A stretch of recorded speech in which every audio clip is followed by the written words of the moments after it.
வணக்கம். இலங்கை செய்திகளுடன் நான் நிரோஷன். விரிவான செய்திகளுக்கு முன் தலைப்புச் செய்திகள். அனர்த்தங்களால் முழுமையாக சேதமடைந்த வீடுகளுக்கான இழப்பீடுகளை வழங்கவும் புதிய வீடுகளை நிர்மாணிப்பதற்குமான திட்டம் எதிர்வரும் ஜனவரி 9 ஆரம்பம். சர்ச்சையை ஏற்படுத்தியுள்ள 6ஆம் வகுப்பு மாணவர்களுக்கான ஆங்கில பாடத்திட்டம் தொடர்பான விசாரணைகளை ஆரம்பித்துள்ள குற்றப்புலனாய்வு திணைக்களம். பிரதமர் கலாநிதி ஹரணி அமரசூரிய பதவி விலக வேண்டும் என்று தாம் கோரிக்கை விடுக்கப் போவதில்லை என்று முன்னாள் ஜனாதிபதி மஹிந்த ராஜபக்ச தெரிவிப்பு. தற்போது உருவாகியுள்ள காற்றழுத்த தாழ்வு மண்டலத்தின் தாக்கம் காரணமாக யாழ் மாவட்டத்தில் 650 மில்லிமீட்டருக்கும் அதிகமான மழை வீழ்ச்சி பதிவாகவும் அபாயம் உள்ளதாக எச்சரிக்கை. தொடர்வது விரிவான செய்திகள். அனர்த்தங்களால் முழுமையாக சேதமடைந்த வீடுகளுக்கான இழப்பீடுகளை வழங்குவதும் புதிய வீடுகளை நிர்மாணிப்பதற்குமான திட்டம் எதிர்வரும் ஜனவரி 9 அனுராதபுரம் மற்றும் குருநாகல் மாவட்டங்களில் ஆரம்பிக்கப்படும் என்று ஜனாதிபதி அனுருகுமார திசாநாயக்க அறிவித்துள்ளார். 10வது பாராளுமன்றத்தின் நிதி திட்டமிடல் மற்றும் பொருளாதார அபிவிருத்தி அமைச்சின் ஆலோசனை குழுவின் 2வது கூட்டம் பாராளுமன்ற வளாகத்தில் நடைபெற்ற போது அதில் கலந்து கொண்டு உரையாற்றும் போதே ஜனாதிபதி இந்த தகவலை வெளியிட்டார். அந்த கூட்டத்தில் தித்வா சூறாவளியினால் பாதிக்கப்பட்ட மக்களுக்கு நிவாரணம் வழங்கும் அரசின் செயல் திட்டத்தின் தற்போதைய முன்னேற்றம், மேல்குடியேற்ற நடவடிக்கைகள் மற்றும் விவசாயம், பயிர் செய்கைகள் ஆகியவற்றுக்கு ஏற்பட்டு சேதங்களுக்கு இழப்பீடு வழங்கும் செயல்பாடுகள் குறித்தும் விரிவாக ஆராயப்பட்டுள்ளது.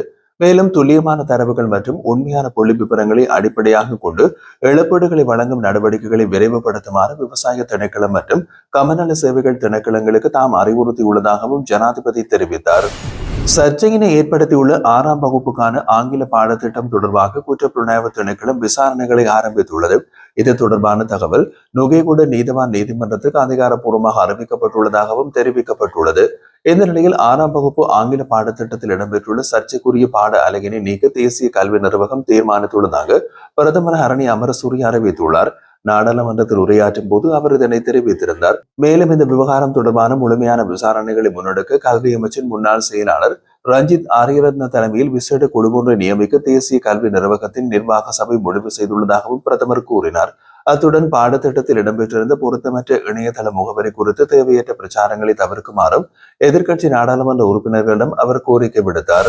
பிரதமர் ஹரணி அமரசூரிய பதவி விலக வேண்டும் என்று தாம் கோரிக்கை விடுக்கப் போவதில்லை என்று முன்னாள் ஜனாதிபதி மஹிந்த ராஜபக்ச ஊடகங்களுக்கு தெரிவித்தார்.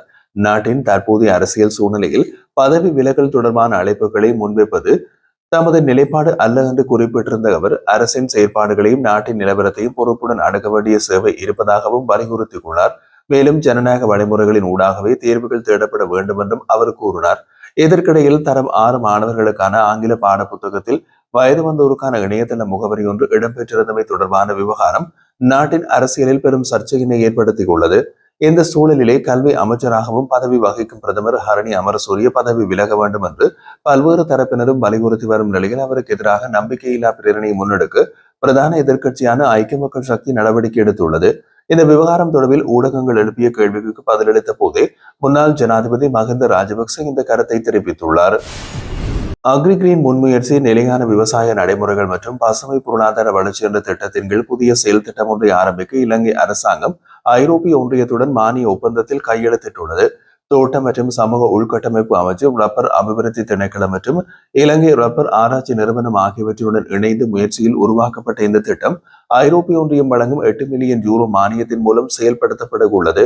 நிலையான நுகர்வு மற்றும் உற்பத்தி நடைமுறைகளை ஊக்குவிப்பதுடன் உணவு பாதுகாப்பை உறுதி செய்யும் பசுமையான பொருளாதார வளர்ச்சிக்கான இலங்கையின் மாற்று பயணத்தினை இந்த முயற்சி ஆதரிக்கும். குறிப்பாக இளைஞர்கள் மற்றும் பெண்களுக்கு முன்னுரிமை வழங்கி ரப்பர் துறையின் தெரிவு செய்யப்பட்ட உற்பத்தி பிரிவுகளில் சுற்றுச்சூழலுக்கு பொறுப்பான மற்றும் நீடித்த விவசாய நடைமுறைக்கு மாறுவதை திட்டம் இலக்காக கொண்டுள்ளது. மானிய ஒப்பந்தம் இலங்கை அரசாங்கத்தின் சார்பில் நிதி திட்டமிடல் மற்றும் பொருளாதார அபிவிருத்தி அமைச்சின் செயலாளர் கலாநிதி ஹர்சன சூரியபெரும மற்றும் ஐரோப்பிய ஒன்றியத்தின் சார்பில் இலங்கைக்கான ஐரோப்பிய ஒன்றிய பிரதிநிதிகள் குழுவின் ஒத்துழைப்பு தலைவர் டாக்டர் ஜொஹான் எஸ் ஹெஸ்லே ஆகியோரால் பரிமாறிக்கொள்ளப்பட்டது. இந்த சந்தர்ப்பத்திலே நிதி அமைச்சின் செயலாளர் ஐரோப்பிய ஒன்றியத்தின் மதிப்புமிக்க ஆதரவுக்கு நன்றியை தெரிவித்ததோடு சந்தை சார்ந்த மதிப்பு கூட்டல் மற்றும் ஏற்றுமதி சந்தைகளுடன் திறந்த ஒருங்கிணைப்பு உள்ளிட்ட இலங்கையின் நிலையான வளர்ச்சி திட்டங்களுடன் இந்த முயற்சி நெருக்கமாக இணைந்துள்ளது என்றும் குறிப்பிட்டிருந்தார். இந்த ஒப்பந்தம் இலங்கைக்கும் ஐரோப்பிய ஒன்றியத்துக்கும் இடையிலான வலுவான மற்றும் நீடித்த கூட்டாண்மையை மேலும் உறுதிப்படுத்துவதுடன் பசுமை பொருளாதார வளர்ச்சி, நிலையான நுகர்வு மற்றும் உற்பத்தி நடைமுறைகள் மற்றும் உணவு பாதுகாப்பு தொடர்பான இரு தரப்பினரின் பகிரப்பட்ட உறுதிப்பாட்டில் ஒரு முக்கிய மைல்கல்லாக அமைந்துள்ளது. தற்போது உருவாகியுள்ள காற்றழுத்த தாழ்வு மண்டலத்தின் தாக்கம் காரணமாக யாழ்ப்பாண மாவட்டத்தில் 650 மில்லிமீட்டருக்கும் அதிகமான மழை வீழ்ச்சி பதிவாகும் அபாயம் உள்ளதாக யாழ் பல்கலைக்கழகத்தின் சிரேஷ்ட விரிவுரையாளர் நாகமுத்து பிரதீபராஜா எச்சரிக்கை விடுத்துள்ளார். யாழ் ஊடக அமையத்தில் இன்றைய தினம் நடைபெற்றிருந்த ஊடக சந்திப்பொன்றில் உரையாற்றிய அவர், குறித்த தாழ்வு மண்டலம் நாட்டின் கிழக்கு கடற்கரையை நோக்கி நகரும் எனவும் அது மணிக்கு சுமார் 9 கிலோமீட்டர் வேகத்தில் பயணிக்கும் எனவும் தெரிவித்தார். இதன் தாக்கமாக மணிக்கு 60 கிலோமீட்டர் வேகத்திலே காற்று வீசும் வாய்ப்பு காணப்படுவதாக அவர் குறிப்பிட்டுள்ளார். 1970ஆம் ஆண்டுக்கு பிறகு ஜனவரி மாதத்தில் உருவாகும் 21வது தாழ்வு மண்டலமாக இது அமைவதாகவும் சுட்டிக்காட்டிய அவர், கடந்த கால தாழ்வு மண்டலங்களை விட இதன் தாக்கம் அதிகமாக இருக்கும் எனவும் தெரிவித்துள்ளார். தாழ்வு மண்டலம் பெரும்பாலும் கடல் பகுதியின் வழியே நகர்ந்தாலும் வடக்கு நோக்கி செல்லும் போது தரைப்பகுதிகளையும் ஊடறுத்து செல்லும் சாத்தியம் இருப்பதாக விளக்கியுள்ளார்.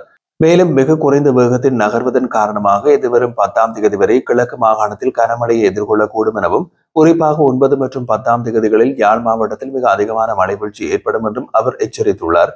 இதன் தாக்கம் தித்வா புயலால் தென்பகுதியில் ஏற்பட்ட சேதங்களை விட கூடுதலாக இருக்கலாம் என்றும் அவர் குறிப்பிட்டுள்ளார். இந்த நிலைமையை விவசாயிகள் கடுமையான பயிர் சேதங்களை எதிர்கொள்ள நேரிடும் அபாயம் இருப்பதாகவும், சம்பந்தப்பட்ட துறைசார் அதிகாரிகள் உடனடி முன்னெச்சரிக்கை நடவடிக்கைகளை மேற்கொள்ள வேண்டும் என்றும் அவர் வலியுறுத்தியுள்ளார். அத்துடன் பொதுமக்கள் இந்த எச்சரிக்கைகளை கவனத்தில் கொண்டு தங்களது பாதுகாப்பை உறுதி செய்ய தேவையான நடவடிக்கைகளை மேற்கொள்வது அவசியம் என்றும் அவர் கேட்டுக்கொண்டார். செல்வந்தர்களுக்கு அரசியல் ஒரு வாய்ப்பாக மாறும் சூழலை தேசிய மக்கள் சக்தி அரசாங்கம் உருவாக்கி வருவதாக முன்னாள் அமைச்சர் அலி சப்ரி குற்றம் சாட்டினார். முன்னாள் நாடாளுமன்ற உறுப்பினர்களுக்கான ஓய்வூதிய உரிமைகளை ரத்து செய்ய அரசாங்கம் எடுத்துள்ள தீர்மானத்தை கடுமையாக விமர்சித்த அவர், இது பொருளாதார அவசியத்தால் எடுக்கப்பட்ட முடிவல்ல என்றும் பொதுமக்களின் கோபத்தை தணிக்கும் அரசியல் நோக்கமுடைய நடவடிக்கை என்றும் குறிப்பிட்டுள்ளார். நாடாளுமன்ற உறுப்பினர்களுக்கான ஓய்வூதியங்களுக்கு செலவிடப்படும் தொகை மிகவும் குறைவானது என்றும், அதனால் நாட்டின் பொருளாதாரம் சீரடைவோ பட்ஜெட் பற்றாக்குறை குறையவோ பொது சேவைகள் மேம்படவோ எந்தவித பயனும் இல்லை என்றும் அவர் சுட்டிக்காட்டினார். இந்த தீர்மானத்திற்கு உண்மையான பொருளாதார இலக்கு எதுவும் இல்லை என்றும், தற்காலிக அரசியல் லாபத்திற்காகவும் மக்களின் உணர்ச்சிகளை பயன்படுத்துவதற்காகவும் இந்த முடிவு எடுக்கப்பட்டுள்ளதாக அலி சப்ரி தெரிவித்தார். மேலும் சில முன்னாள் நாடாளுமன்ற உறுப்பினர்களுக்கு ஓய்வூதியம் மரியாதையுடன் வாழ்க்கையினை நடத்த உதவும் ஒரே ஆதாரமாக இருந்ததாகவும், அதனை ரத்து செய்தது ஊழலை தண்டிப்பதற்கல்ல, பதவி காலத்தில் செல்வம் சேர்க்காத நேர்மையானவர்களை தண்டிப்பதற்கு சமமானது என்றும் அவர் எச்சரித்தார். அதிகாரம் தவறாக பயன்படுத்தியவர்களுக்கும் நல்ல வருமானம் உள்ளவர்களுக்கும் கட்சி ஆதரவால் பாதுகாக்கப்படுபவர்களுக்கும் ஓய்வூதியம் தேவையில்லை என்றும் அவர் குறிப்பிட்டிருந்தார். ஆனால் குறைந்த வசதிகளோடு நேர்மையாக சேவை செய்து பதவியிலிருந்து விலகியவர்களுக்கு ஓய்வூதியம் அவசியம் என்றும் வலியுறுத்தினார். ஓய்வூதிய உரிமைகள் முழுமையாக ரத்து செய்யப்பட்டால் செல்வம் உள்ளவர்கள், பாரம்பரிய சொத்துக்களை கொண்டவர்கள் அல்லது கட்சி அமைப்புகளின் நிரந்தர ஆதரவாளர்கள் மட்டுமே அரசியலில் ஈடுபடும் நிலைமை உருவாகும் என்றும் அவர் எச்சரிக்கை விடுத்தார். இதன் விளைவாக பொருளாதார வசதி இல்லாத திறமையான சாதாரண மக்கள் அரசியலில் நுழைவதை தவிர்ப்பார்கள் என்றும், இது சீர்திருத்தங்களை பலப்படுத்துவதற்கு பதிலாக ஜனநாயகத்தை பலவீனப்படுத்தும் என்றும் அலி சப்ரி குறிப்பிட்டார். மேலும் இந்த நடவடிக்கை அரசியல் வழிகாட்சியை சுருக்கி ஒரே கட்சி ஆதிக்க கலாச்சாரத்தை மெதுவாக ஊக்குவிக்கும் அபாயம் உள்ளதாகவும் அவர் சுட்டிக்காட்டியிருந்தார். முழுமையான ரத்து செய்வதற்கு பதிலாக ஓய்வூதியத்தை விருப்ப தீர்வாக மாற்றி விண்ணப்பம் மற்றும் பரிசீலனை அடிப்படையில் வழங்கியிருந்தால் அது நியாயமான மற்றும் சமநிலையான அணுகுமுறையாக இருக்கும் என்றும் அலி சப்ரி குறிப்பிட்டிருந்தார்.